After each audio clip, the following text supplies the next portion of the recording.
Hello, I'm joined by POX POPULI, and we're going to discuss what's happening in France right now. So, POX, how are you? I'm all right, all things considered. Thanks for having me on again. You're more than welcome. So, I saw a few days ago on Twitter, I saw video clips of buildings on fire, and I saw scuffles between police and uh, quote unquote protesters. And I just, I gleaned from the information some young fella had been killed by the police, I think. And there was a reaction, and it was spreading across France. And I just thought, well, we've seen this before. And today, it seems, from what I'm seeing, the video clips, it seems to have increased in intensity. And just before coming on, you told me that it's now spread to Belgium and I think some other country. So, what do you make of this? Perhaps I have a feeling you know a lot more about this than I. You've been keeping tabs on it. Can you let us know how this started and where you think it's going to end? Well, how it started, I was actually reluctant to come on and talk about this because it's nothing new. Here we are again talking about another Afro-Arab chimp out in Europe, in the West. Well, it like you said, it's not entirely new. These things happen uh, quite regularly, especially in France. Anything can set this off. It could be a World Cup match.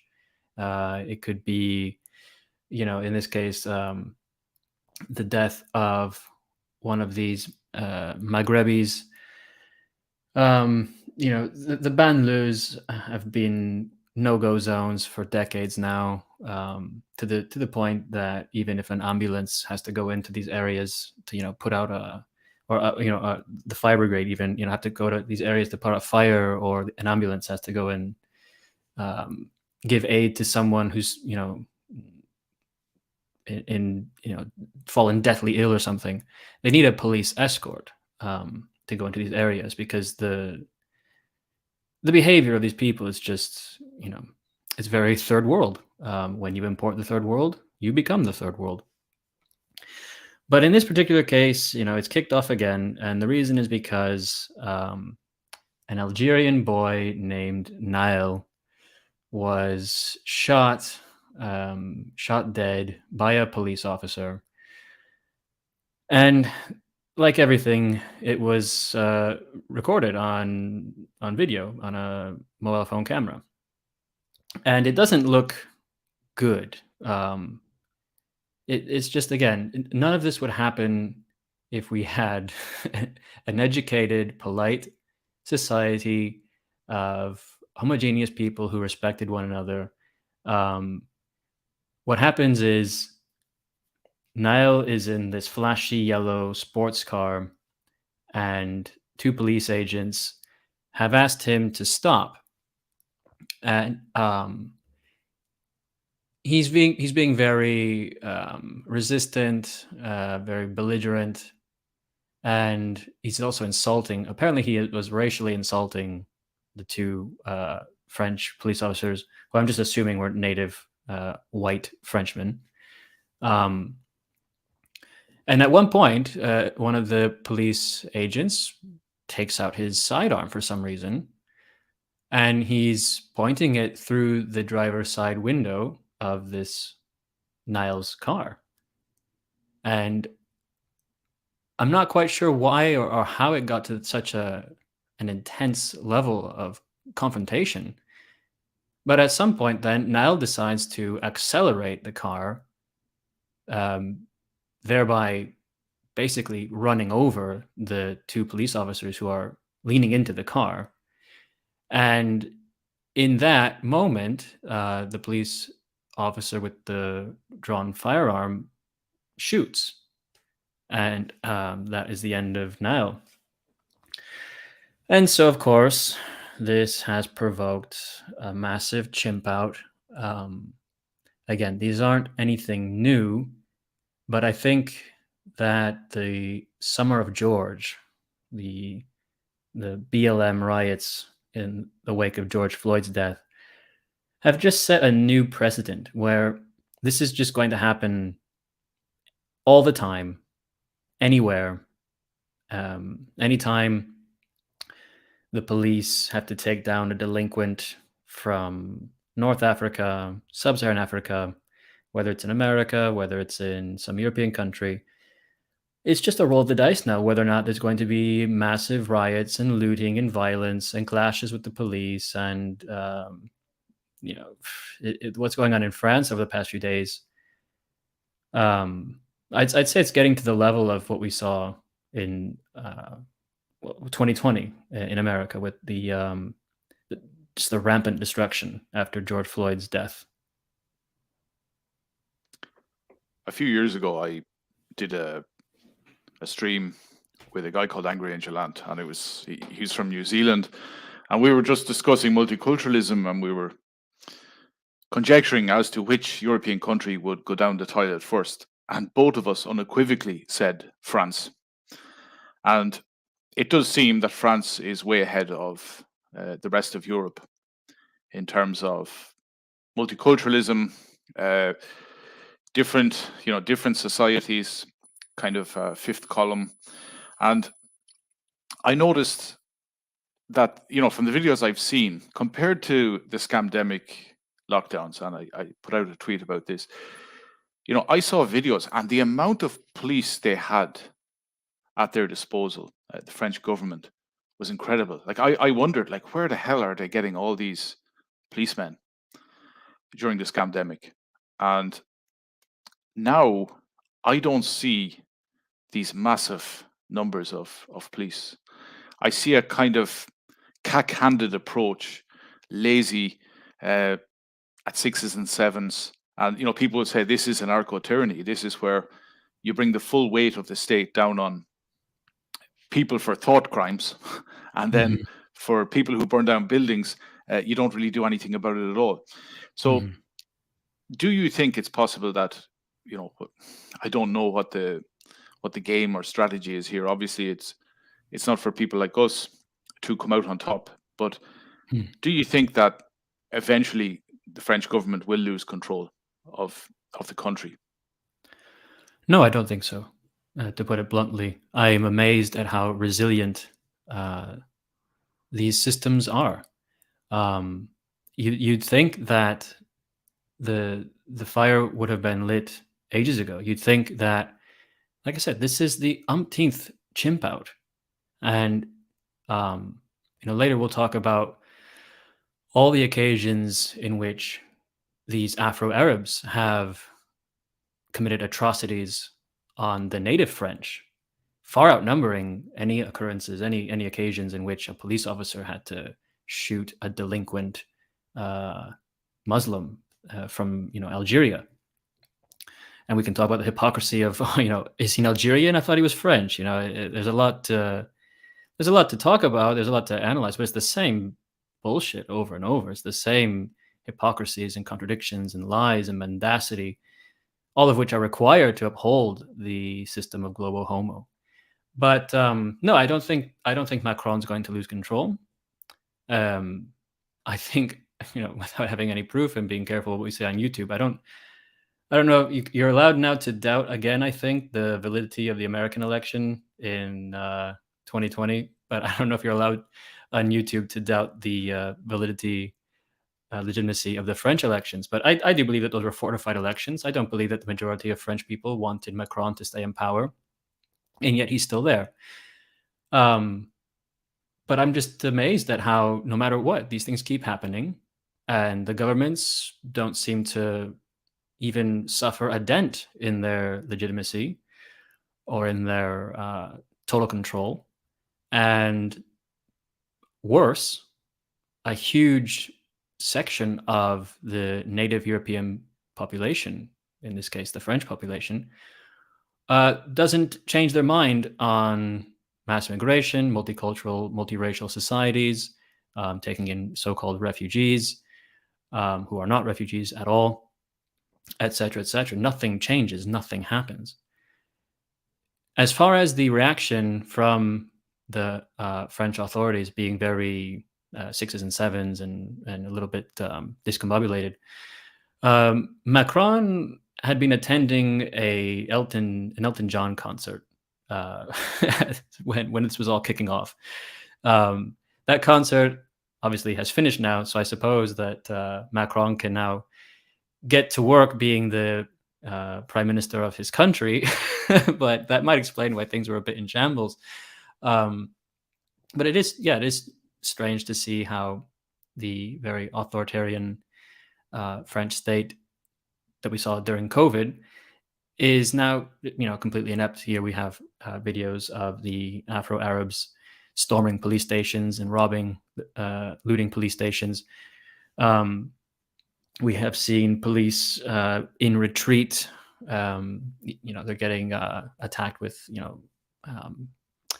what are they called? Like Bengal fireworks. And they just, run off. That said, looks like today they're rolling out the big guns, and they're going to be debuting some new hardware, some sort of like urban warfare vehicles. They're like highly mobile tank-like vehicles called Centaurs. And we haven't seen this before, actually. So they are making their first appearance, not in a war zone somewhere far afield, but on the streets of Paris and Bordeaux and Nice and Orléans. The last I heard, Macron, he wasn't blaming, the migration policy. He wasn't blaming anything like that. He was blaming computer games for the mess France is in. So, maybe sure. they'll ban video games, but I have a feeling there could be more riots if they did that. There's another thing I noticed is you mentioned fire trucks there. I saw a video where allegedly they had, the rioters had taken a fire truck, and we do see that quite often in these riots where they go after these, ambulances, fire trucks. They seem to particularly go after them, and I've often wondered, like, they try to destroy them and all that. A library was burnt down. I saw earlier in Marseille. Now I get the feeling there's some other element behind that when they go after public libraries. And I don't know if there's that much thought. There's a video of someone driving a car smashing through a Lidl supermarket, and then the horde rushes and whooping and hollering. I mean, I don't think there's much thought going into what they destroy. Not that, no. But I often think, when you see some of the vandalism, the kind of wanton destruction, I often think, is there an element at play there that, these people, their ancestors could never create these things, So is there some sort of hatred when they're breaking things up? Is it some sort of hatred that, it's some sort of unconscious feeling that they could never do this, their people could never of course, achieve. there's anti-European hatred. There's anti-French, anti-white, whatever you want to call it. In this case, I would say it's in general anti-white, but precisely anti-French. But it's obvious because an Algerian gets killed by the police. He's Algerian. There's absolutely no reason for France's sub-Saharan African community to care. There's no reason for France's Pakistani community. There's no reason for the Afghan migrants or the Syrian refugees who've been flooding into France recently for them to care. And yet, if you look at the demography, the composition of all of these rioters and looters, and basically where's the animus coming from? It's mostly France's Afro-Arab population and the native Antifa element, Black Bloc element. But this is always the way. We saw this in the 2022 Champions League final when, again, the population of Paris's population in particular of Arab, North African migrant descendant youths and sub-Saharan Africans just joined together to specifically target for muggings, sexual molestation, violence, all of the white European football fans who came to watch Real Madrid and Liverpool play the final. So these are all racially motivated conflicts. It's obvious. There's just absolutely no doubt. Right. Yeah. So it's something that's obviously this is going to happen even more regularly, I believe, and it's going to spread. Like, in countries like Ireland, they're just bringing in men. Like, they're not bringing in women and children. They're bringing in men. It's like they're putting future, soldiers or mercenaries in every single Absolutely. town and village in Ireland. This is why I didn't really, feel much desire to talk about this, because it's done. This has happened so many times. It will happen again. The future is a global chimp out forever. If you want a vision of the future, just imagine a global chimp out smashing up your city forever. There's the line. There's the quote. Okay? And our leaders, our political leaders, have foisted upon us a yoke for, I don't know, for eternity. I mean, the damage that's been done demographically, racially, culturally, physically, to the buildings, things like that, much of that damage is going to leave scars that last for centuries, for generations. And Yeah, go ahead. no, go on.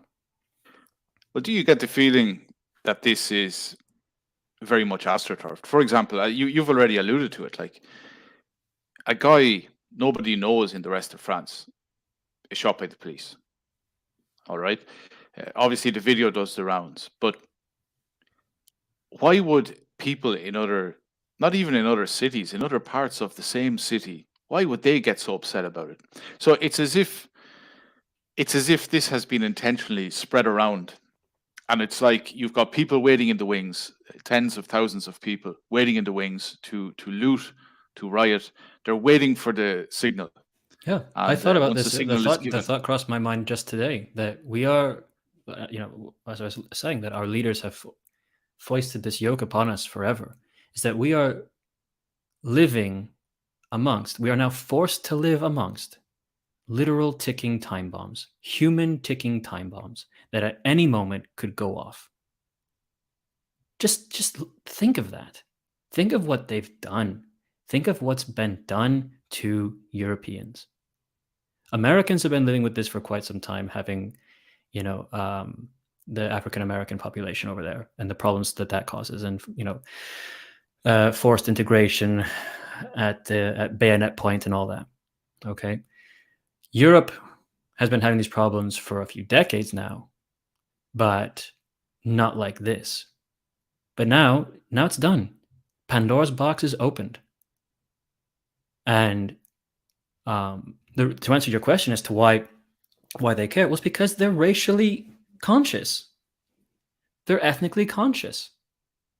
And while it may seem strange that sub-Saharan Africans and Arab North Africans form this sort of alliance, considering the fact that the Arabs were running a sub-Saharan slave trade up into the 1900s, I mean, another thing we have to talk about, I suppose, is how many people, whether they are brown, black, or white, self-hating native Europeans, native French people, say that this is punishment, this is just desserts for colonialism and for bombing Libya or whatever. And yet we never hear what should be the punishment for the Arab world for running the trans-Saharan slave trade for 700 years. No, more than that, 900 years. 7 million, over 7 million slaves, African slaves taken by Arabs. And there is no African diaspora in the Arab world because the Africans didn't live very long. They weren't kept alive and then given citizenship, anything like that. No, they were castrated and then worked to death, executed when no longer useful. So there are no Africans really in the Arab world. But we never hear about what should the punishment be, what should be the just desserts for the Arab world. It's just pure anti-white animus. And we've been swimming in this anti-white animus for decades now.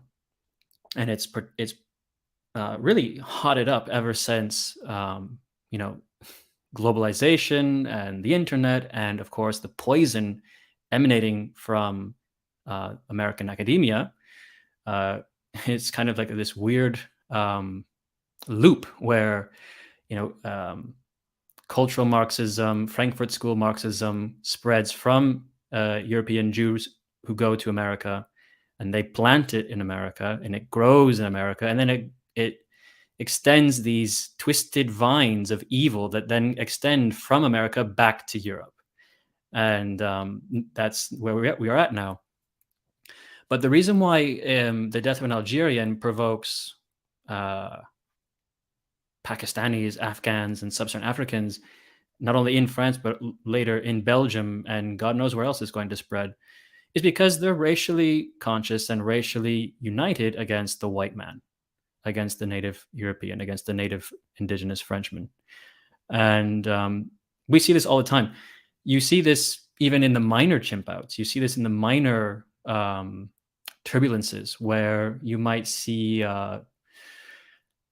a mass group of Afro-Arabs taking over a Paris metro station after, a PSG football match or something.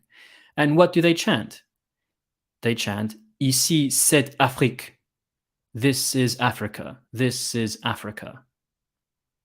So despite the Arab slave trade of Sub-Saharan Africans, despite the centuries of Arabs castrating and mutilating and executing black slaves, despite the very racist views that Arabs in Arabia have towards Sub-Saharan Africans, when they are on European soil, when they're on French soil, they're very much united. And they're united in a hatred against the white Frenchman. And this will continue. You asked me earlier, what did I think, will be the future outcome of this? This will continue until one day all the conditions are in place for a strongman leader. This is the course of history. This is, if you look at history, the only way this type of disorder and violence and incohesion can be solved is through the fist of a strongman. But I don't know how this incredibly resilient globalist system of liberal democracy will ever let that happen. It seems to find ways of evading all the things that should really be leading to its demise. It's really quite astounding.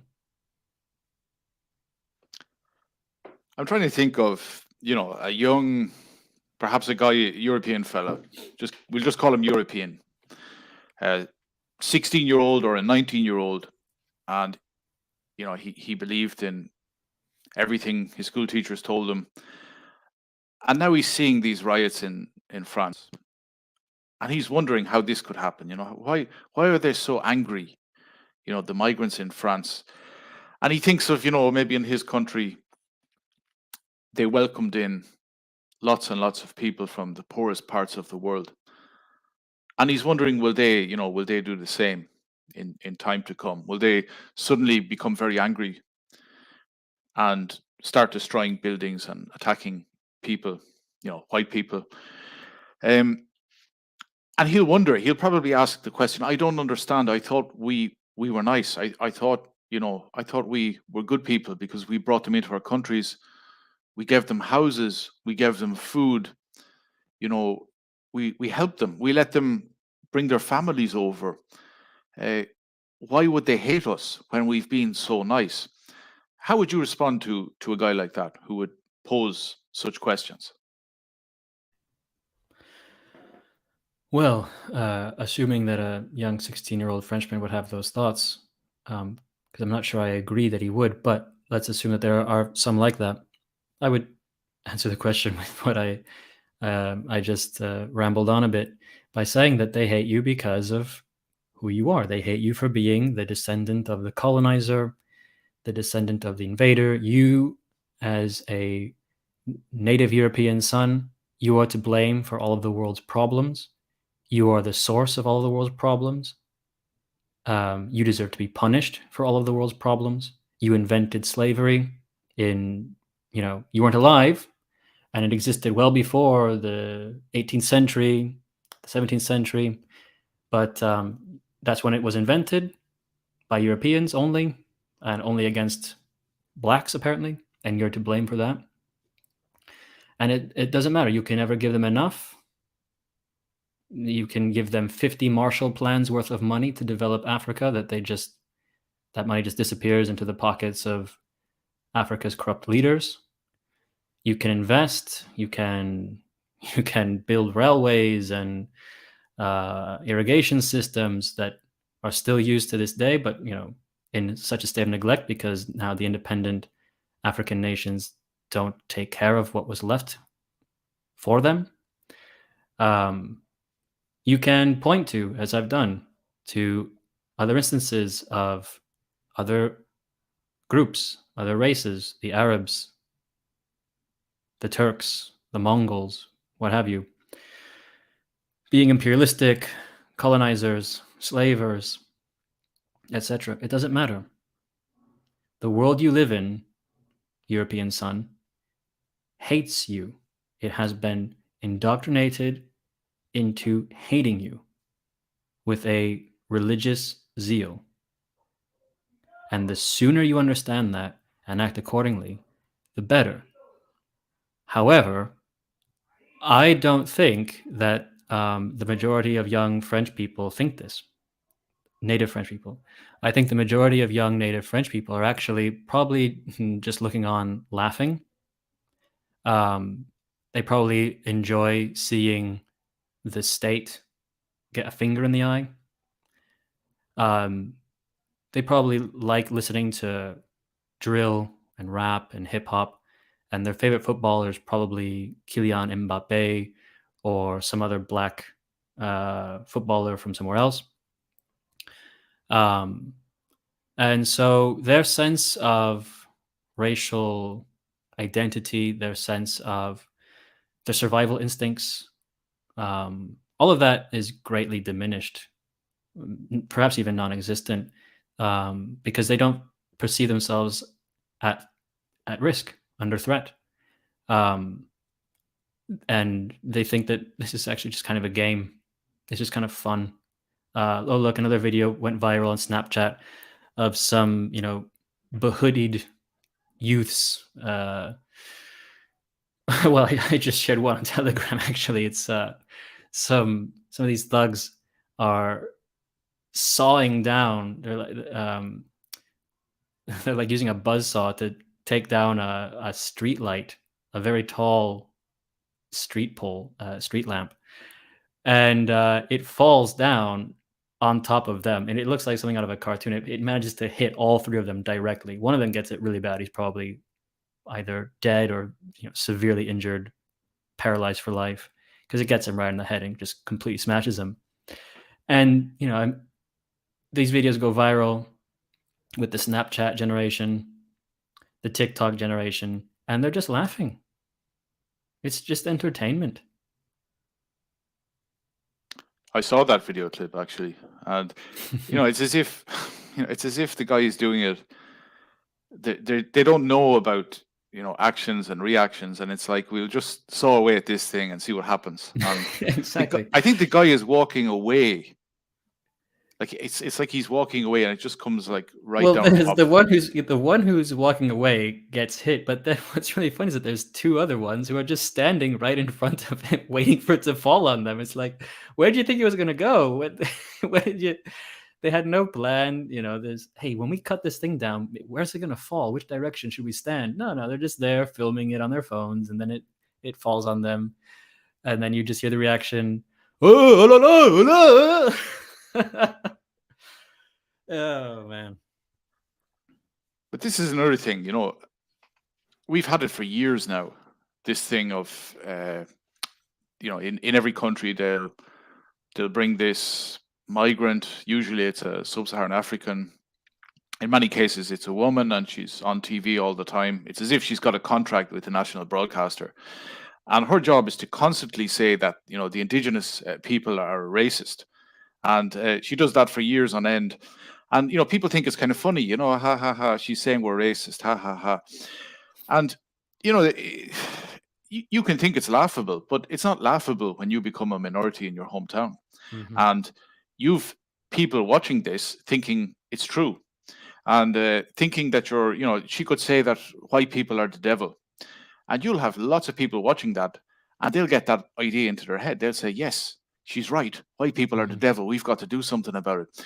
And this is something I do find scary, that a lot of these people in general are programmable, and when Oh, they're yeah. programmed along ethnic lines to destroy a race such as the white race, I find that quite troublesome. Well, we often say that it has to get worse before it gets better. And this is another example of that. These things, I suppose, need to happen.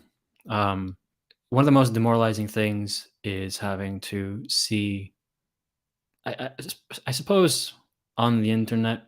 I don't know how many of these people are in real life, but on the internet, on Twitter, there are just some fucking retarded, dangerously stupid, dangerously naive white people. Libtards, shit libs, whatever you want to call them. And it is very demoralizing having to interact with them and having to read their smug, stupid, sadistic, suicidal tweets and mindset. But the more this happens, the less you can deny that we are in an ethnic, racial civil war and conflict for survival, dominance and survival in our own countries. And you have Eric Zemmour, who is a pied noir, I believe, is he Algerian or Tunisian Jew? So he's not actually native French. He's a Sephardic Jew, I think. Yeah, from a North African country. And yet, many on the nationalist side, some, I suppose, put faith in him. It's understandable. We need someone on our side. Le Pen hasn't really delivered, and perhaps Zemmour was an astroturf creation designed to take away support from Le Pen to make her less effective than she already is. But you have Eric Zemmour coming out and saying this: what we are seeing, he just said this moments ago, what we are seeing is ethnic civil war. This is a conflict with clearly drawn racial lines. It's obvious. So it's undeniable now. And the more this happens, the more the normie, the more the traditional conservative type who doesn't want to see race, the boomer mentality type of person, will just have no other option but to admit what's going on, and no other option but to take his own side, because fence sitting will certainly not be an option, and traitors who take the side of the others will face the consequences of being a traitor. But again, that's sort of, actually, that's the accelerationist black pill fantasy. But I expect that this will die down in a couple of days. And then France will go back to living in this uneasy, quote unquote, peace where native Frenchmen and Algerians and Tunisians and Moroccans and Somalis and Sudanese and Congolese all congregate on the metro, walk the streets together. At the end of the day, go into their separate banlieues, different parts of town, different parts of the city. But they will just continue as ever. The white liberal French people will continue prostrating themselves at the feet of the blacks and the Arabs and saying it's not all Muslims, or their riots are an expression of all the pain and suffering of years of oppression and colonization. And the nationalists will continue gritting their teeth in silence, continue keeping their head on a swivel, keeping one arm around their girlfriends at all times. They will continue to organize in underground cafes and the dark corners of their towns and cities. And then the establishment will continue with the status quo. Nothing will change. Macron will probably make some statement, again, apologizing for France's systemic racism, admonishing the police for using violence in a situation where violence might not have been required. And there won't be a word for the native French, who, like I said, are living alongside human ticking time bombs. That's the reality. This will just keep continuing. Nothing ever happens. It's like the Wagner thing, or Wagner, in Russia and Ukraine. Like, nothing ever happens. You know, there's this coup. There's this military coup in Russia. It's gonna be lit. It's kicking off. Oh, what? There's a twist in the tail, and then it just fizzles out. Nothing ever happens.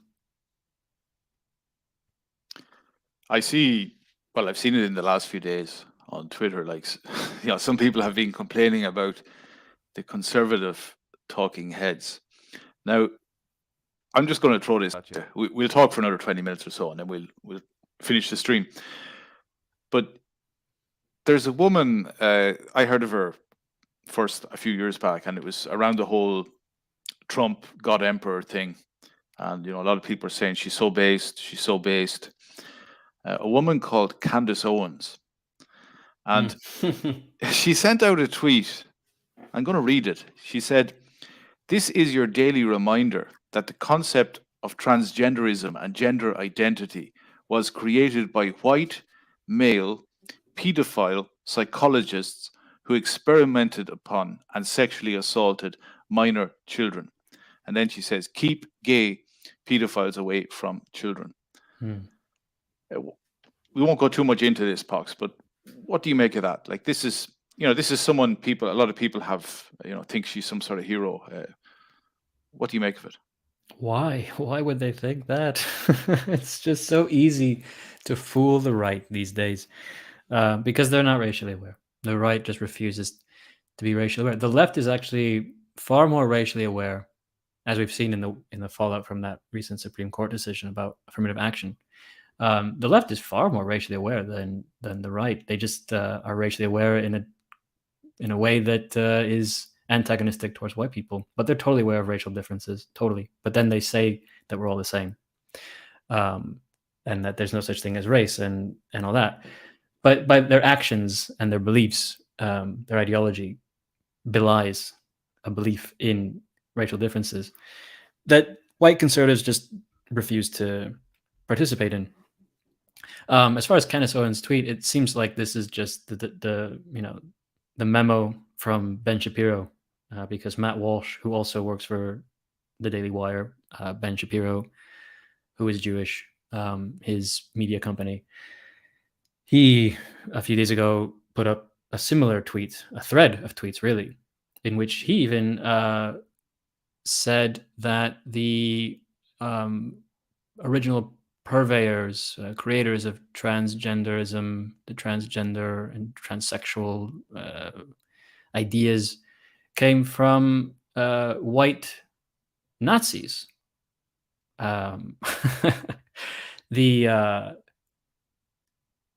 effect of that tweet, the Streisand effect of that tweet was something to behold, because in saying that white Nazis created transgenderism and not saying the truth about the massive Jewish influence in that field of quote unquote science, well, it just led to everyone in the comments, everyone in the replies saying, "Matt, what are you talking about? Most of those people were Jews, and the Nazis actually shut down, burned to the ground these transgender institutes and these transgender books. That's the books they were burning, you know. And it's just so funny to see how they have it both ways. If you go on a left-wing site like I think Teen Vogue of all publications actually had an article about how the Nazis set the transgender movement back decades by burning down transgender institutions and burning all their books and imprisoning and persecuting transgender academics and scientists and whatever. And yet on the right, on the conservatard right, you'll get people like Matt Walsh saying that no, the Nazis were the ones who invented all of it. Again, just reductio ad Nazi, ad infinitum. That's the world we live in. And Candace Owens' tweet, I think, just reflects that there's been something came down from on high at the Daily Wire, that the new talking point is, again, just, that anti-white animus and that reductio ad Nazi.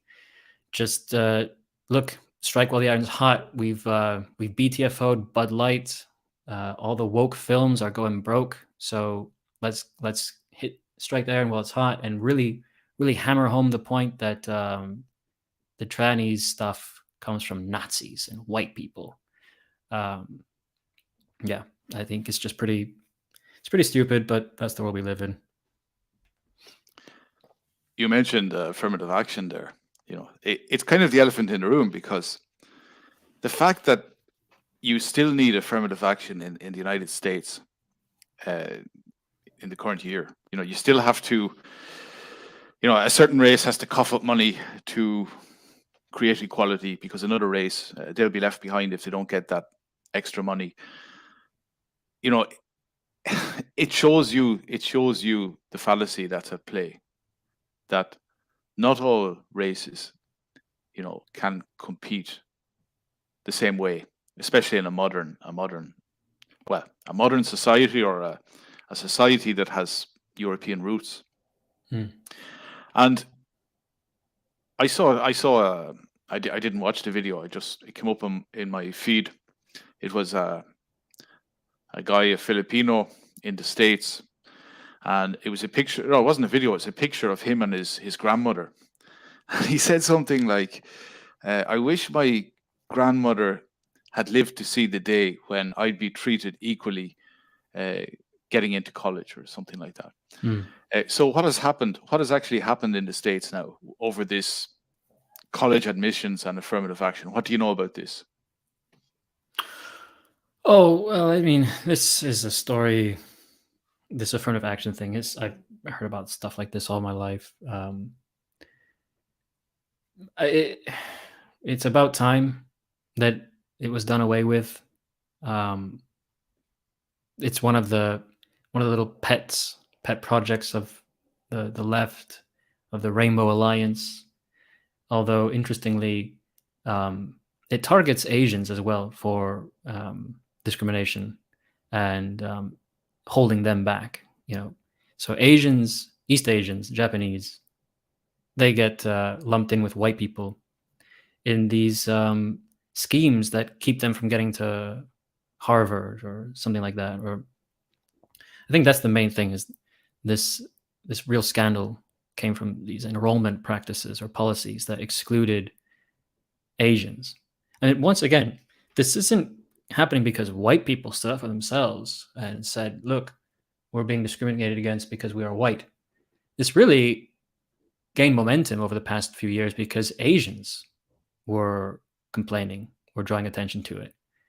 And it's okay, it's acceptable for the conservatives, for the right, to use these useless terms, to openly defend Asians on racial grounds and say, look, you can't do this to Asians, you're racist. But the likes of Matt Walsh, the Daily Wire, Tucker Carlson, those kinds of people would hardly ever say, look, you're discriminating against white people. Maybe on occasion, someone like Tucker Carlson himself might have said it in one of his monologues. Matt Walsh, before he got hired by the Daily Wire, might have said, this is discrimination against white people, and it's wrong. But really, it was all about defending and standing up for the Asian community. That's really what got this from my understanding, That's really what got this to the Supreme Court and resulted in a reevaluation of these policies. I think it's happened to a lot of people, of European descent, whatever. They've applied to something, and on paper, at the very top, it looks like it's open to everyone. And as you read down, you look at the rules, and you realize that it's open to everyone except heterosexual white males.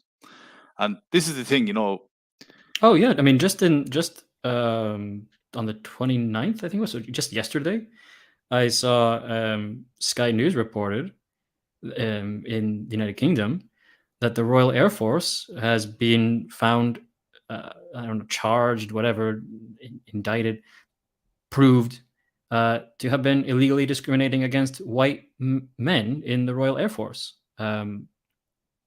just completely excluding white men in order to reach diversity quotas.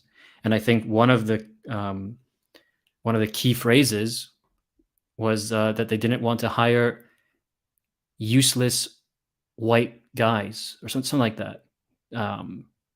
So this is all over the place. It's one of the great ironies, we'll fight discrimination by discriminating against an ethnic group, or a racial group.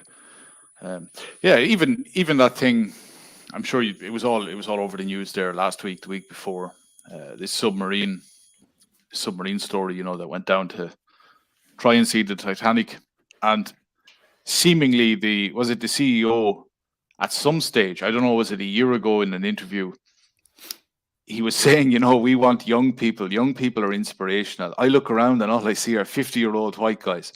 Yeah.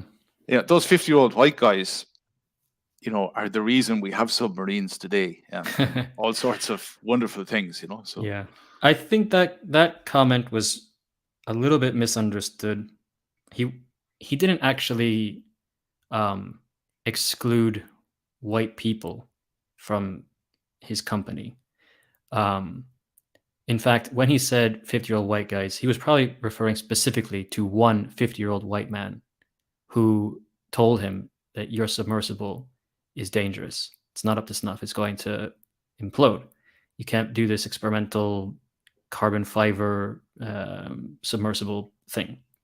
You're going to put everyone in danger. And the CEO of OceanGate didn't like that, so he fired him.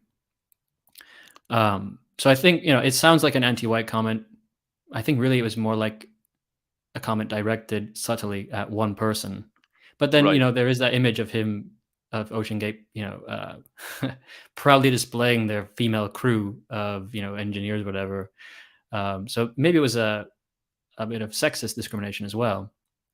But yeah, it's just another example of the hubris of, the quote unquote elite of today and their stupidity.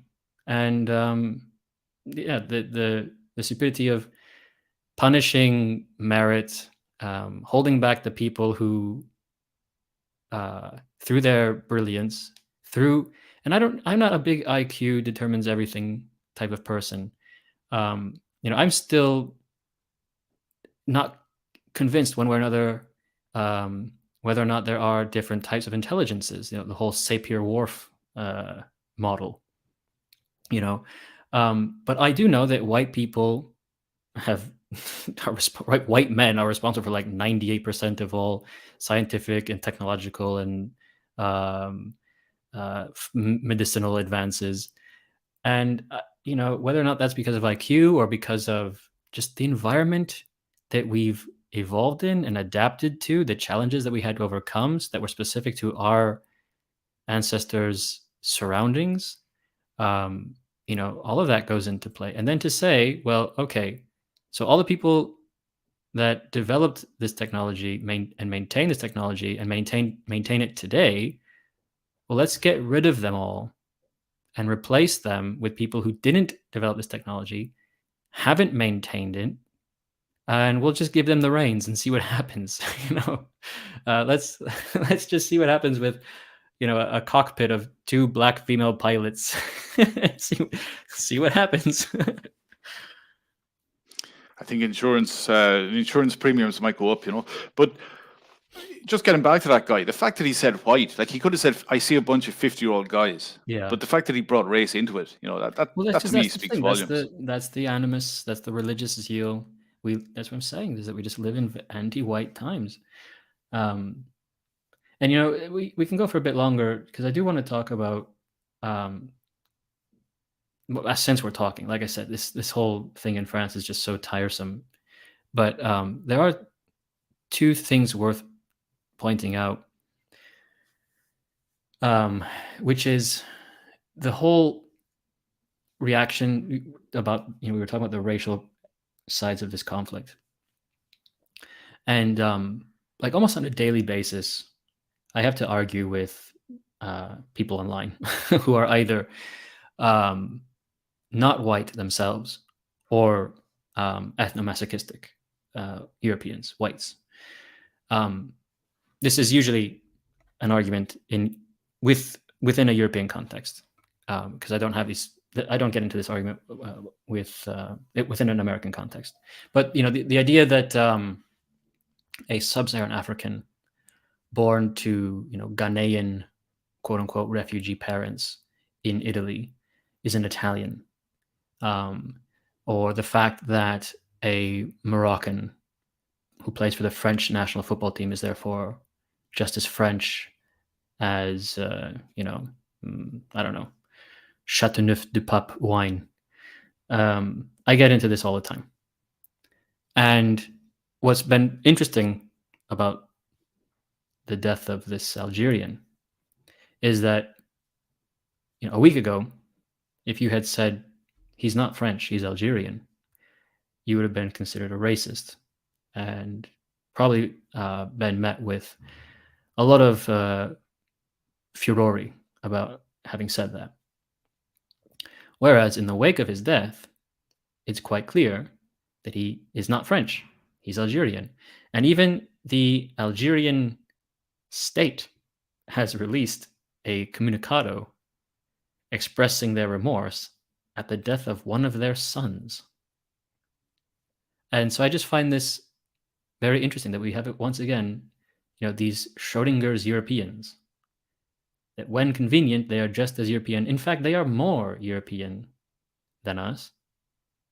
And then whenever something like this happens, suddenly they disappear and they are no longer European. They are in fact Sudanese or Algerian or Moroccan.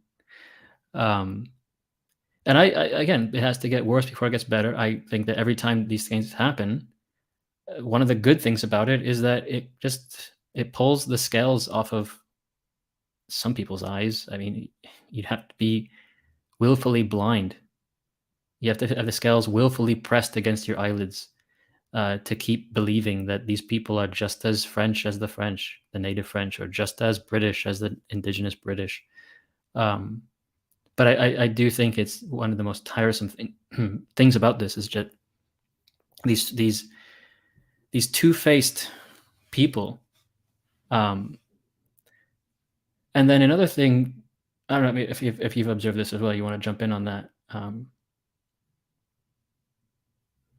Yeah, I was going to say it's a massive advantage if you can shapeshift. If you can say you're French and get all the plaudits of being French and French history and French culture, and then you can turn on a dime and say you're a victim, you're an Algerian migrant. Right. I mean, because talking about Massive affirmative action and advantage. things like that, that's why it came back to my mind, was because these people in their daily lives benefit from all sorts of different systems and schemes and programs, benefiting former colonial populations, different ethnic groups, different races. All that stuff doesn't just exist in America. Similar quote unquote affirmative action policies exist in European countries too. And yet, we're expected to believe that these are French people just because they have a French passport or because they were born within the arbitrary lines that denote France on a map. And what's interesting too is that I posted a video on Telegram and Twitter.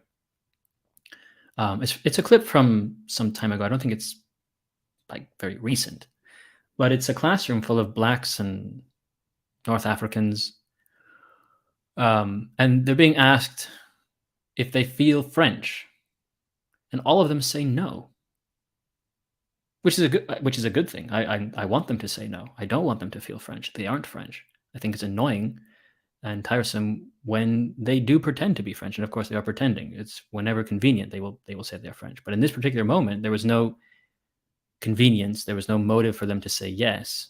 They were just being straight up honest to these two teachers, asking them who feels French, and they all said no. And in fact, one girl takes the microphone and says, "I don't feel French because I'm not white." And the teachers say, "Are you saying that you have to be white in order to be French?" And she's like, "Duh, of course." She's a sassy black girl. And she's like, "Yeah, of course. Duh." And so I think, again, like, what is the solution for this going forward? Just the disaster, the crime against humanity that we are living through. I mean, think of what like anthropologists 100 years from now, 200 years from now, historians, what will they make of this time? What will they make? How will they, assuming that, there hasn't been a nuclear war or something, and that all of the videos and all of the archives are accessible and they can, easily piece things together. It's not so difficult. But, imagine there was some break in the chain of continuity and of information. How would an anthropologist 200, 300 years from now figure out exactly what the fuck happened on the European continent? All this admixture, the sudden disappearance of the native population. What the fuck happened? The historians, how will they figure out why exactly, for the first time ever in human history, really? I mean, you could say the Romans did this themselves with the Visigoths, but not quite, not exactly. So let's just be very superlative and say, for the first time ever in history, a people invited invaders, interlopers, usurpers, destroyers, enemies into their own territory to annihilate them, and applauded, smiled, sang "Don't Look Back" in anger while it was happening. Like, it's just incredible to think. But this is the problem when you have surplus resources. We have created societies now in which you can have as much food as you want. Nobody really goes hungry. I don't see any migrants here that are homeless. Not one. I do see some, Yeah. some indigenous people who are homeless, but I never see a homeless Arab or sub-Saharan African. Never. So it's, and plus, we shouldn't overlook. There is another factor. There is a very small clique. They consider themselves a separate ethnic group, and they seem to have some animosity against Europeans. That shouldn't be, discounted from the argument as well. But there's an interesting thing about this too, and it's very murky waters. But I think I sussed it out when I did a stream in which I read a chapter from Laurent Guillenot's essays on Jewish power. So it's not an idea that I come up with myself. Well, Laurent Guillenot didn't fully express, I suppose, the idea that I have in mind, but I'm sure I'm not the only one who has thought this. Regarding this clique of people who are very influential and disproportionately represented in positions of power all over the West, particularly in America, but also in countries like France and Britain.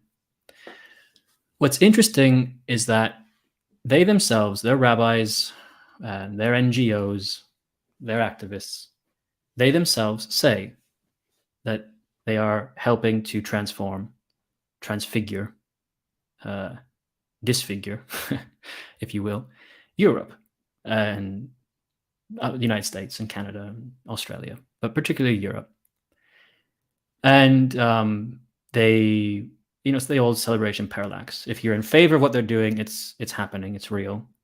If you're opposed to what they're doing, you're a conspiracy theorist and an anti-Semite. But they themselves say that what they're doing. And their NGOs are, and their immigration activists and their social activist types are very involved in bringing, particularly Muslim migrants from the Muslim world, into Europe. Now, Muslims, Arabs, don't tend to like Jews. They don't tend to like this clique.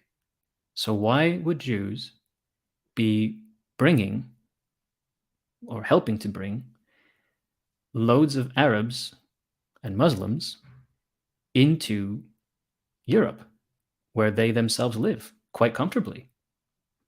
Doesn't make much sense. And you could say, oh no, this is typical, this is standard behavior. Think back to the gates of Toledo. But I'm not so sure that that's what's going on here. And in fact, during these riots over the past 48 hours, there has been multiple instances, recorded, photographed, video recorded proof of anti-Jewish graffiti sprayed on buildings, threats to the Jews, to the Jewish communities in France. So what's going on? And what I think is that Zionist Jews, elite Jews, are aware of this. They know that when they open the gates this time around, it's not going to end well for them. It's not going to be like it was in the 8th century when they opened the gates of Toledo. This time around, it's going to be quite bad for them. These people are anti-Semitical. They don't like Jews. They are definitely on the side of the Palestinians, and they are totally fine with the idea of wiping out Israel, and they would support that. And now they are here in Europe, surrounding the very small population of Jews who live in Europe. And I think what's going on is that Zionist Jews who have a huge, 30,000 foot perspective, 30,000 foot high perspective on things, they are playing such a long game. They're not myopic like our leaders. They want to create conditions which are very uncomfortable, dangerous even, for European Jews, to get them out of Europe and into Israel, so that every Jew returns to Zion and fulfills prophecy. And there is reason to believe this, because Jews themselves have said this. Ultra-Zionist, prophetical Jews who believe in all the prophecies and want to fulfill them have said this. And that's why I mentioned Laurent Guillenot, because in his essay, he cites, going all the way back to the Second World War, all sorts of instances where Zionist Jews got in the way of Allied powers who wanted to extract Jews from Germany so that they wouldn't be persecuted by the new economic policies that were confiscating Jewish wealth, shutting down Jewish businesses. The German reaction to the World Jewry boycott, and the increased tensions between the Germans and the Jews in Germany. Well, the Allies had, the United Kingdom and the United States in particular, had devised all sorts of ways of extracting German Jews. And Zionist leaders, one of which was the president of the World Zionists something or other in Switzerland, intervened, stopped them from doing that. And his justification was, this is a paraphrase, but it's almost a word-for-word quote, if we rescue these Jews in Germany, with what will we bargain to achieve the land of Zion, of Palestine, when the war is over? Basically, he's saying, well, in order to get what we want, in order to make this omelet of getting the state of Israel, we need to break a few eggs.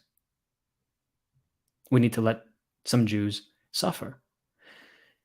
And then later, after the war, much later, there's another Jew who wrote in a Jewish, sort of like a niche Jewish publication, that if he could, he would get, and all this is available to read in the Levitical Terror, by the way, for anyone who wants to check what I'm saying. I don't have the names in front of me right now. I didn't think I would talk about this, but you can verify this. The Feel Levitical Terror. free, yeah, feel free to type it into the chat there, POX.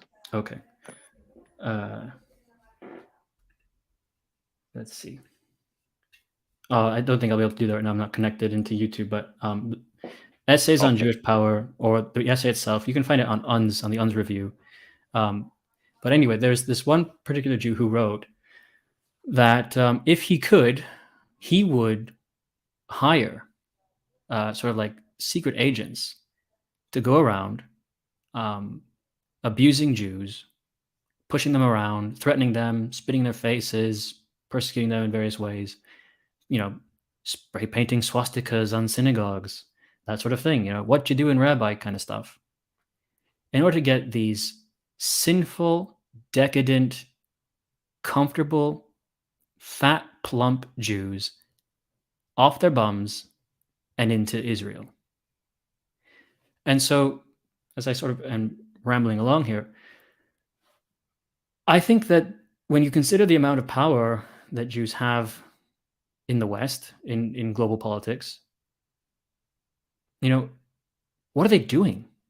Surely, even we all know Macron has had multiple pictures of him with these shirtless Africans, and we all know that they speak about their love for diversity, and that diversity is our greatest strength, and refugees are welcome here, and diversity enriches us, and London was built by refugees, as Sadiq Khan said recently, and all this sort of thing. But at some point, you have to ask yourself. I find myself asking myself, are they looking on and thinking, not again? Are they face palming? Not again. Another chimp out. What are the leaders thinking? And in the case of Jewish leaders, I think they actually want this, even though there's this threatening anti-Semitic graffiti being spray painted on the walls, even though they've imported a huge element, an antagonistic element into their societies. We saw this not too long ago in the streets of London, in the UK. Suddenly, the golems, the migrant pets broke off their chains, and they were targeting Israelis, Pakistanis, and I think the Muslims from Pakistan, and they were sort of allying themselves with Arabs, Palestinians, and they were targeting Israelis. And it was a bit of a conflict a couple of years ago in the streets of British cities. So why then are Jews so active in bringing this element here when it's putting themselves in danger? And I think it's because it forms part of a much bigger plan, Zionist plan, of getting Jews so uncomfortable that they flee Europe and move to Israel in order to fulfill prophecy. And, people might not buy into that. That's fine. But I think sometimes we need to understand the religious nature, the esoteric nature behind some of this stuff. I'm sure it's pretty famous, that video clip of, what's her name? Barbara Lerner Specter. Mm-hmm. She says, and it's, to be honest, when was that? That was from 15 years ago or something. And she was, I think she was in Sweden. Mm-hmm. Mm-hmm. And it was prophetic. She said, Europe, something like, this is me trying to remember what she said. Europe is going into multicultural mode, and we Jews will be resented for managing it, but we must do so. If we don't, Europe will not survive. Yeah, I know. The most insidious, twisted thing to ever say. Very condescending as well. Says we are going to transform Europe from the monolithic society that it is now to a multicultural, multi-ethnic society.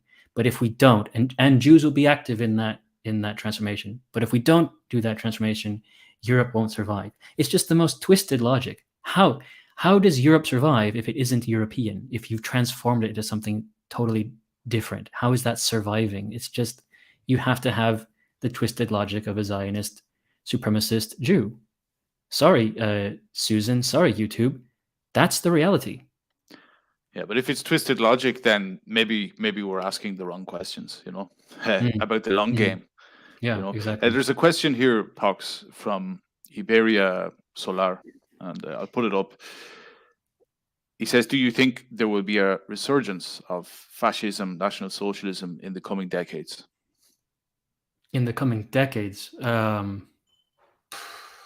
maybe. I don't think so. I don't think so. I think there'll be a resurgence in white identity politics, or I suppose just a surgence, because it's never really existed, I suppose, and to the extent that it needs to exist today. So there will be a surge in white identity politics, but whether it takes the form of fascism or National Socialism, I don't know. I think the iconography of National Socialism is so tainted. It's just I fully am on board with tearing down the Steven Spielberg version of history and all the propaganda, and I do believe that that is the foundational pillar of this new religion that we're living in. Holocaustianity and all that. But at the same time, it's a very futile struggle because it is just incredibly tainted. Inside of our little bubble, you might think that people are waking up and there's more and more people who are based and red pilled about the JQ and the Holocaust and the Second World War. But go out into the real world again and you quickly realize that no, the overwhelming vast majority of people believe the Steven Spielberg version of history.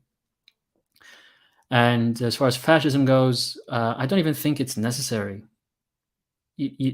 Fascism is a political and economic model. It's a model of doing politics. Some of which I don't really agree with. Like I'm not a fascist. And fascism isn't inherently racialist. It isn't. Look at Italian fascism. Look at Mussolini's Italy. It wasn't a racialist state. Certainly not compared to Hitler's nationalist socialist Germany. So, do we even need a resurgence of fascism? No. We simply need white identity politics. We need European ethno-nationalism. That's the solution. And really, all of this infighting about NatSoc or fascism or, oh, well, you're just a racist liberal then if you still want to uphold, women's rights or freedom of speech or whatever. Oh, so then you're just a racist liberal. Well, fine. That sounds kind of fine, actually. Free speech, freedom of expression, private property, bodily autonomy, and a homogeneous society with high trust and a unifying culture. What's wrong with that? So to answer the question, no, I don't think there will be a resurgence of fascism or NatSoc, and I also don't think it's necessary.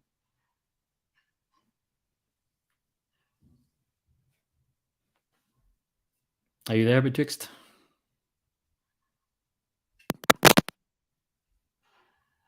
Oh, I think you might have an audio problem. Well, I'll just keep talking, which I don't find very difficult.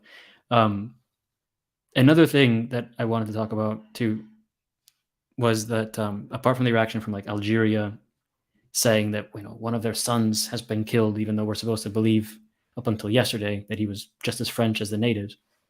Another reaction that's really tiresome is that every time one of these chimp outs happen, the reaction from the self-hating liberals, the reaction from the Muslims, the Africans, is to say that, well, France deserves this. Europe deserves this.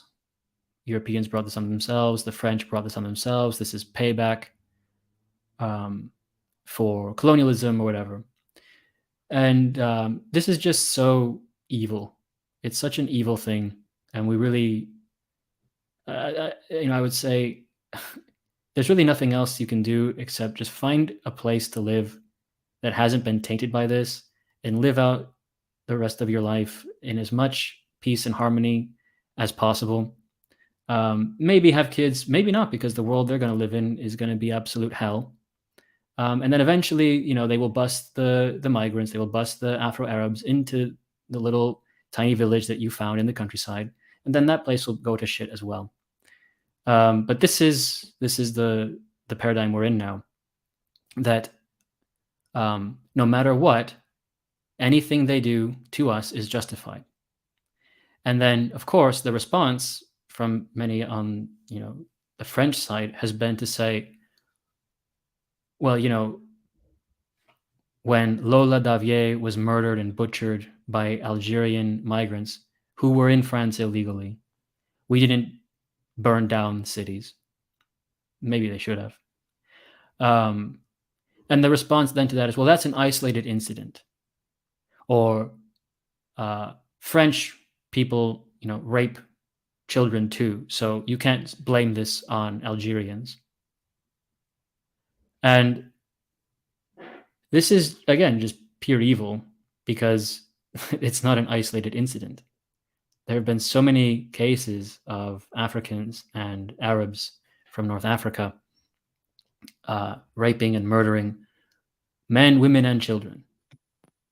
Not to mention the Bataclan terrorist attacks and the Promenade des Anglais bus of peace that killed dozens of people in Nice. These aren't isolated incidents. They happen all the time. But one Algerian gets shot by the police, and this is what happens. And it makes you ask, it makes you wonder if Europeans even deserve to survive. Like, again, Betwixt, I don't know if you're back, but again, one of the reasons why I was reluctant to even talk about this is because it's just so tiresome and repetitive. And at some point, I'm sorry, it might sound black-pilling, but at some point, are we even worth fighting for? Time will tell. Time will tell. Can you hear me now? Yeah, I can hear you now. Right, Yeah. right, perfect. Like when we're not taking our own side, when we're this pathetic, I know. It's really, when we just saw the stabbing of the three people, the mother, Barnaby, what was his name? Barnaby Weber, I think. She says, don't have any hate in your heart. You analyzed her speech. Don't have any hate in your heart towards any color.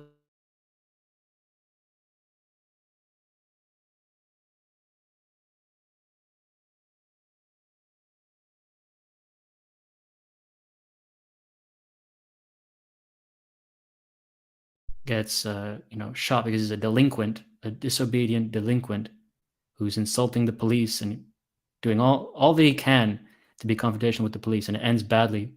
Well, now we've got to have hell on earth. It's just subversive. It's so subversive and evil, but it's so repetitive. Yeah.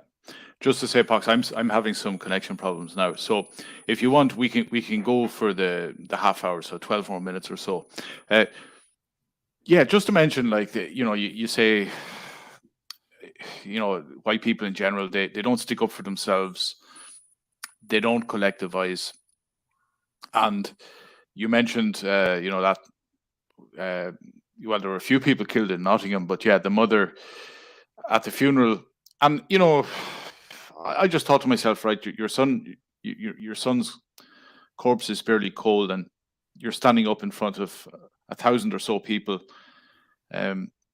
supporting government policy, the government message, don't be a bigot, don't be a racist. It's very demoralizing when that happens, when you hear someone who should be angry, who should be very, very angry with the government for letting in people, in many cases unvetted. We have no idea where they came from. We don't even, it's likely they came from a prison in the back of beyond, and they've got the freedom of the city, our cities, and they get up to things like that. They start stabbing people. It's very, the brainwashing has been incredible. Like, you have to look back. You have to look back since World War II. You look at the propaganda, and it's incredible. And I don't know if I mentioned this in a previous stream, but I was speaking to a few people. I was a few weeks ago, and I just, just to try and get them thinking, I said to them, if I walked in the door now and I introduced myself and I told you I'm Japanese, what would you think? And they were kind of giggling about it, "Oh, we think it was a bit funny." And then one of them said, "We think you were on drugs or something." And then another one said, "Well, we want to be polite and all that, but we'd be thinking, you're not really Japanese." And I said, "Why?" "It's because I don't look Japanese." They were like, "Well, yeah." And then I said something like, could a man from Senegal who arrives in Spain, could he claim to be a Spaniard? And then suddenly, all that logic went out the window. It's just it's ethnomasochism.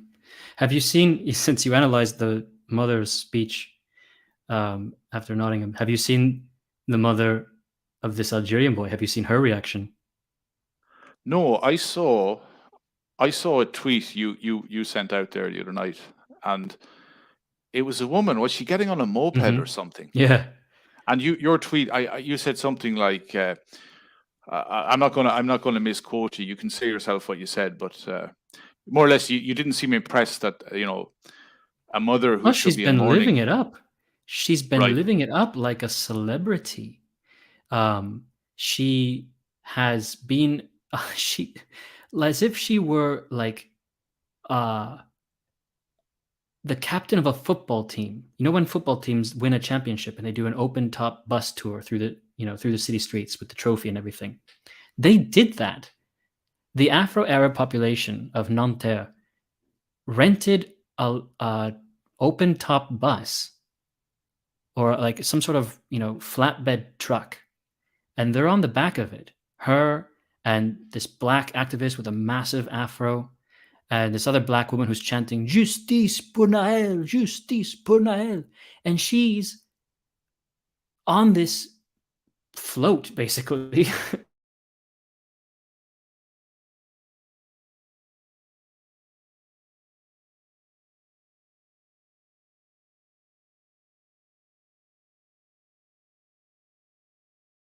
The same thing. She's sat on top of this open top bus, and she's pumping her fist in the air and getting the crowd to chant "Hey, hey, hey, hey, hey, hey."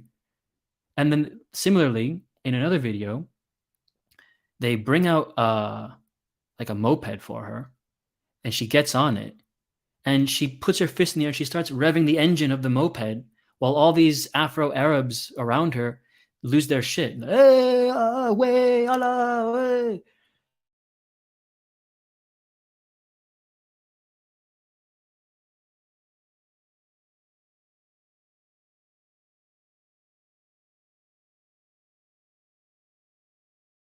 Sure, I'm 100% sure that some of these white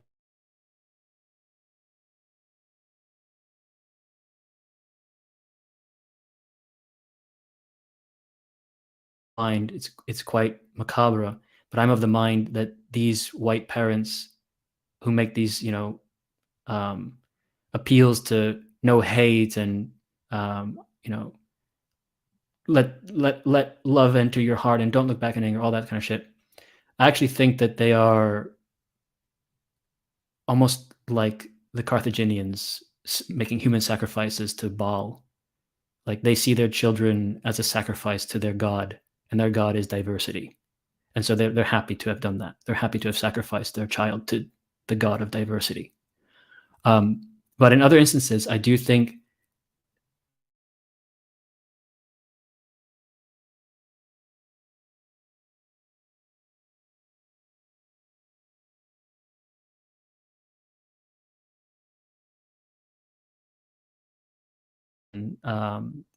on study groups to gauge the effectiveness of this hashtag or that hashtag or this catchphrase or that catchphrase after these kinds of incidences where a migrant commits an act of terrorism or kills people. And so I think a lot of these parents are pressured into saying something scripted like, don't have hate in your heart, don't look back in anger. And here in this case, when we see, I believe her name is Moina, the mother of this Algerian. Here we see the unscripted reaction. When the government isn't coming in and saying, say this, do that, please uphold global homo, please uphold our liberal democracy. Well, here we see the unscripted reaction of this Maghrebi woman, which is to live it up like a diva, like a celebrity. It's so off-putting. And again, I just think it shows how different we are. We are not the same. I think it was it her only child as well. Really, that would be surprising. I don't know. I thought I saw somewhere that it was her only. She's got an interesting look about her as well. I was quite taken aback by her appearance for a moment. She's got fake blonde hair, so that's cultural appropriation there, I suppose. But she doesn't look like a typical, when you think of Algerian, right? This isn't the kind of person you're going to think of first. And so I was wondering if she was like a mud shark, and she was just sort of like a white trash French woman, or maybe like, Eastern European gypsy type who had a child with an Algerian man. Because there's no father in this picture. There's no father that I'm aware of. And again, she doesn't quite look like a typical North African Arab. And so I was wondering, like, what's her story? And so she might have only one child. Obviously, that would be abnormal for people of that ethnic group, but could be. I'm sure her story is going to come out in the next weeks and months, and she's going to be on all the talk shows. And I wouldn't be surprised. I wouldn't be surprised if she's got an agent now. She'll become a new, poster figure for, taking down the systemic racism of the French society and all that kind of thing. She'll visit the White House and, that. No, I won't say. Anyway, she'll visit the White House and she'll meet Joe Biden, and Joe Biden, God only knows what he'll do. God only knows what he'll do. I wouldn't be surprised if she ends up in the Champs-Élysées, that's for sure. Right. So, POX, is there anything you want to say? We'll finish out in about 3 minutes. So, are there any final, any parting shots? No, I just feel very tired of it all. Like I said,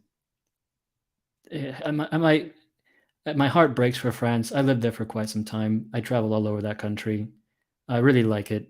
I really like the people there, the native people. They are a unique people. The European race is comprised of various different unique ethnic groups. We are truly diverse, and the French form part of that. So I hate it when these things happen in France, but they do happen all the time. And it's just very exhausting. Our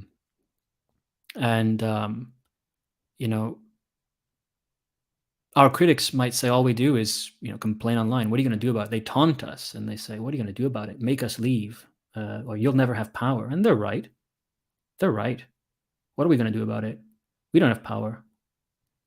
So yeah, it gets annoying to just, always react to these things and talk about them and point out the hypocrisy. Oh, look, the hypocrisy. They know they're hypocrites. They don't care.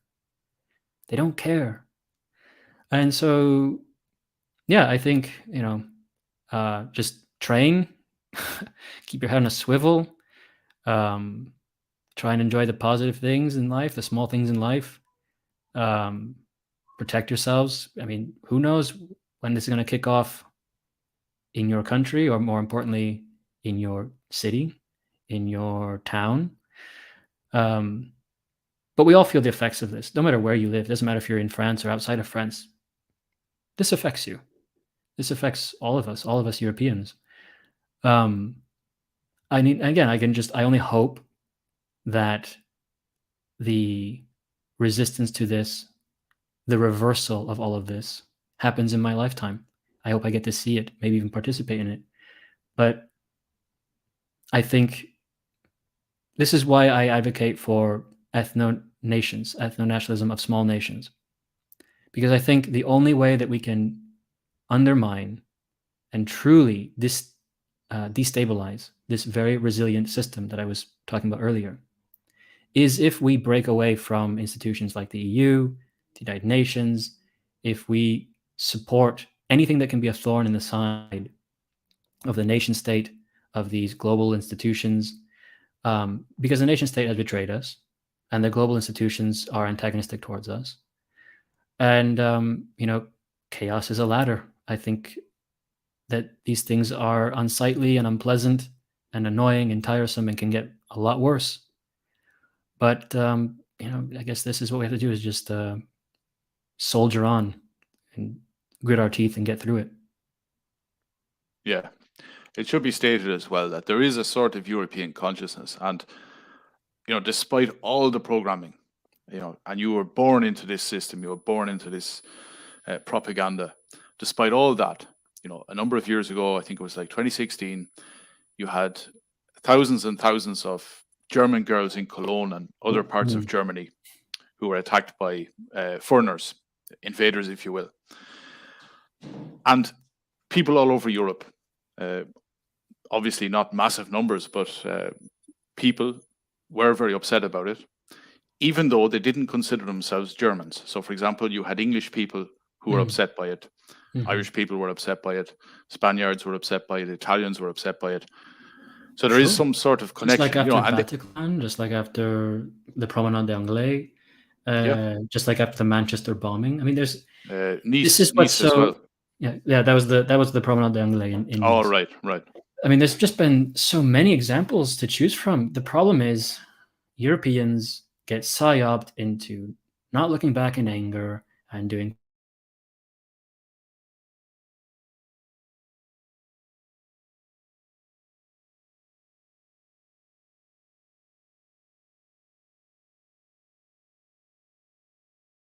and that's spooky.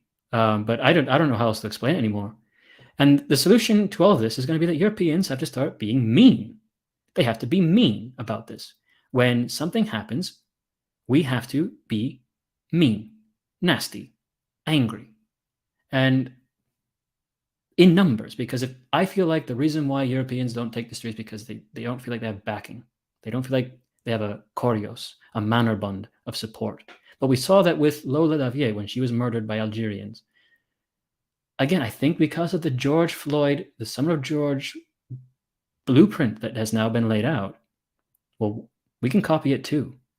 And we did see some pretty intense protests in the wake of Lola Davier's murder.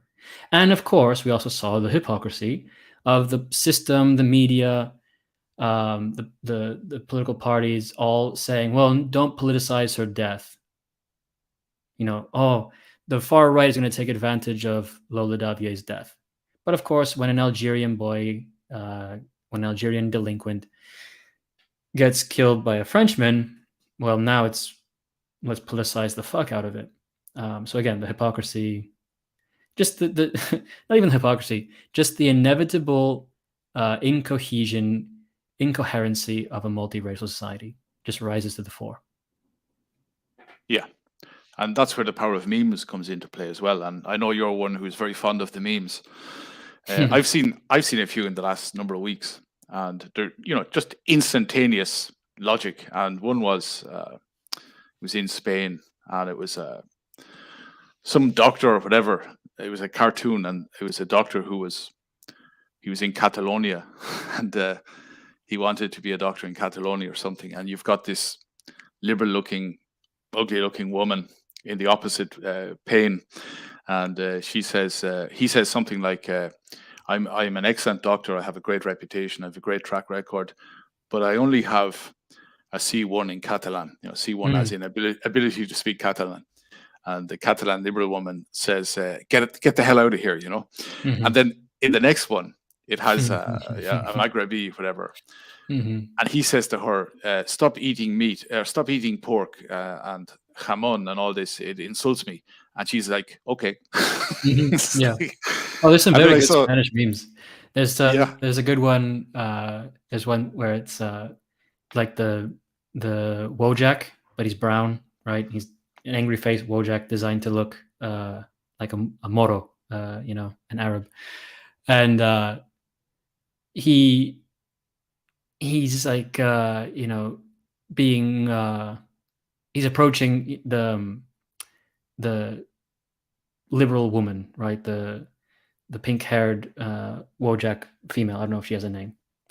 And she's like, "Oh, pobrecito, oh, poor little migrant, come in, come in." And in the next image, he's got a bloody machete and he's killing babies, and he's shouting like "Cállate, puta," shut up, whore. And and then her caption is, "Oh goodness, I hope this doesn't lead to a surge in the far right."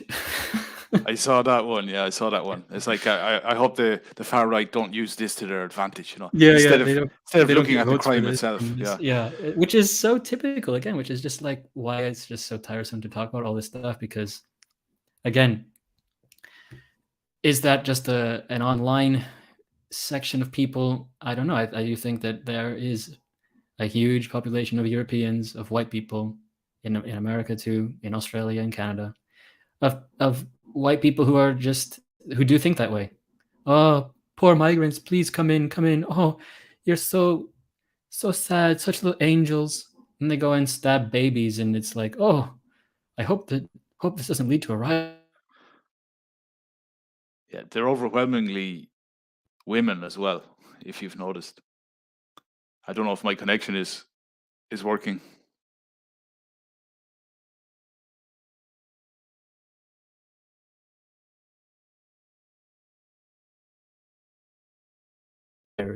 Lined up against me as well. It's exhausting. I just, again, what will historians think? If we have honest historians, that is to say, God knows what history is going to, look like. The study of history is going to look like if things stay the way they are. But what will honest historians think, 100, 200, 300 years from now, when they look at this moment in history and just how fucking stupid so many of us were? Yeah, I was just saying, Pox, my connection went there. I was saying, the overwhelming majority of these people who say things like, "Oh, I hope the far right don't use this," the fascists don't use this to their advantage. They're overwhelmingly women as well. And Yep. I should say there is another meme I saw. I thought it was hilarious, and we shouldn't find them funny because they're kind of true these days. But it was it was in the United States or somewhere. It was like a cartoon of an African American, and the police are leading him out of a shop, and you can see the door of the shop is open, and you can see inside. It's like a massacre. You've got like the clerks, have been cut to pieces, and there's blood everywhere. And as he's being walked out, escorted out of the shop, he's in handcuffs, and you've got a number of people looking on, and they're shouting to the police, "Oh my God! Oh my God! Those handcuffs are so tight on his wrists. Yeah. That's not fair. That's police brutality." Yeah. And where they're standing, they'd be able to see inside the shop what he's done, Yeah. but they can only see, myopically, whatever. They can only see the handcuffs in their minds. So yeah, it is a problem. Absolutely. And I know that the work we have done, people with broader reach than myself, people who've been at this for a long time. That's another thing too that's very demoralizing, is that there's people twice my age who've been fighting this fight for 30 years, 20 years, and we haven't made much ground. But I do know for a fact that the work we do, these articles we write, the streams we have, the memes we make, the arguments we put out, and dismantling the opposition's arguments, I do know that it has had an effect. It's trickled into the mainstream. It has changed people's minds, got more people onto our side, and all that does matter. It does matter. But it's going very slowly. And I think, at the end of the day, at some point, we have to obtain power. And if I could make just one criticism of our side, is that we are just so terminally online and terminally nitpicking and just being very unserious. We have to be wise, far wiser than we portray ourselves to be, the way we behave. And very astute, very politically astute, Machiavellian. I've often said we need a bit of Machiavellianism, and because if we don't achieve power, we just leave it to maybe Eric Zemmour will save France, or I guess we just have to wait it out and just let the accelerationism of the collapse happen. Maybe, but maybe it won't collapse. It's proving to be quite resilient so far. Because I mean, at the end of the day, I think the only way that you can deal with those people who, in that meme, looking on at the black guy being arrested after having massacred people and saying, "Oh, that's police brutality." Well, they're just bugmen. They're NPCs that need to be placed into an entirely different matrix of thought and culture, one that we have created, because they will just adapt. Like I've always said, if we had the amount of power, if we controlled the academia, media, news, film, television, literature, in 6 days, we could get the vast majority of the population eating out of the palm of our hand. That's I think what it comes down to is that most people these days are just so pliable. They don't think for themselves. Yeah. Well, look at what happened there a couple of years ago. This platform took down some names on this side of the fence who were beginning to make waves, who were clocking up subscribers, and within 24 hours, a lot of them had been nuked. And that shows, when a platform or when the system starts doing that, it tells you, who has the most attractive opinions, and it might be attractive in the short term to say, don't look back in anger. That's no good to you when you're surrounded by this, and you feel very much that you're a hated minority. Those words are meaningless, and that's when you will veer towards voices. And you mentioned earlier, a strong man tends to appear on the scene when he's needed, So at the same time, I don't hold too much stock in this idea of waiting for the second coming. I think people should become independent themselves, improve themselves. You talk about that a lot. Stay in shape, eat well, improve your mind, read as much as you can, learn to do things that can be useful. So yeah, there is that as well. So listen, Pox, I'm going to finish this up. My connection will probably go just before the end, but anyway, let people know where they can find you.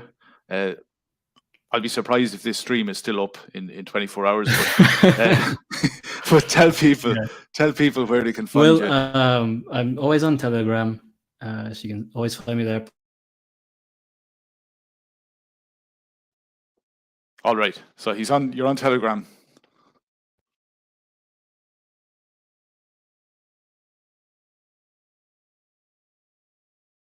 On Twitter a longer time this time around, and the Substack as usual, and those are the places where I'm usually active. All right. Well, if you're watching this on Odyssey or BitChute, all the links for POX Populi's content will be there. If you're watching this on YouTube, you should be able to click onto his YouTube channel, and from there you'll be able to get his other links. So that's it. POX, thanks very much. We'll talk again very soon. All right. Take care, my friend.